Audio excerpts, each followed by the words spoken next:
ating backyard. Ayan. Grabe. Ayan, may mga harvest na tayong itlog. Sobrang lakas ng ulan. Ilang araw nag-uulan. Bagyo. 3 yung bagyo nakaraan. Ayan. Medyo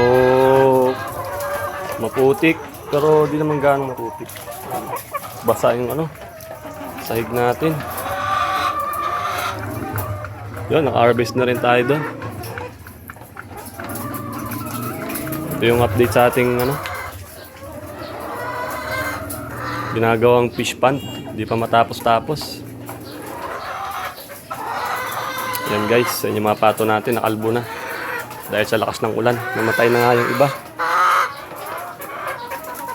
Yan guys. Lalaki ng itlog ngayon, oh. Ano itlog, lalaki. Jumbo. Jumbo size. Grabe ba? Tatapos lang niyang kumain.